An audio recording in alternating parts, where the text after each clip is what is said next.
το πρώτο πράγμα που θέλω να πω είναι ότι είπε ο Υπουργός ότι εγώ είπα τους καλλιορές και δέχονται να ξεκινήσουμε να κάνουμε την Μαρίνα, να ξεκινήσουμε να βάλουμε τα λεφτά να φαίνεται ότι κάνουμε κάτι και θεωρούμε ύστερα ή όχι σε χώρο. Για αφήνουμε το μετά. Εγώ το πράγμα θεωρώ το άκρος επικίνδυνο.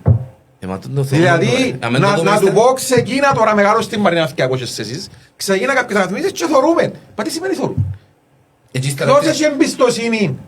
Το θωρούμε και αν μας πούν και αύριο συμφωνήσετε.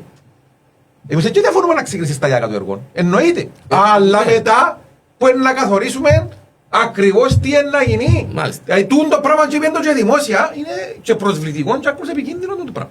Θέλουμε να είμαστε και σοβαροί και να τοποθετούμαστε και να λέμε τα πράγματα με έναν τρόπο και να υπάρχει και μια διαφάνεια. Δηλαδή και ο κόσμος πλέον τι να του πούμε. Είναι αρχιλημένο, είναι αρχιλημένο, είναι αρχιλημένο, είναι αρχιλημένο. Κάθε εβδομάδα δηλαδή αλλάζουν τα δεδομένα. Εγώ λέω 3 αναπτύξεις γιατί για μένα είναι Μαρίνα, λιμάνι, χερσαίοι χώροι. Είναι μια αναπτύξη, αλλά είναι 3 μέλη, 3 κομμάτια. Και να πούμε ότι θα το υλοποιήσουμε με τον τρόπο, με τα κοντίγια, με τους.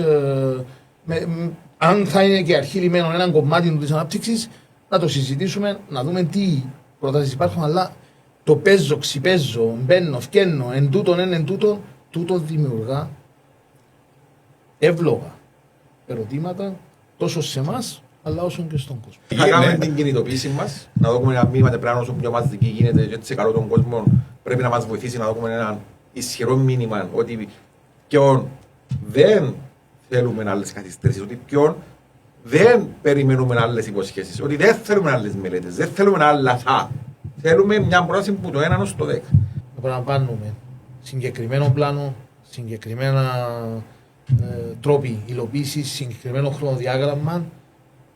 Εμείς θα φροντίσουμε να το παρακολουθούμε στενά πλέον. Δεν έχουμε άλλα περιθώρια. Πρέπει το έργο να υλοποιηθεί. Πρέπει η Λάρνακα να πάρει αυτό που της αξίζει, αυτό που της ανήκει.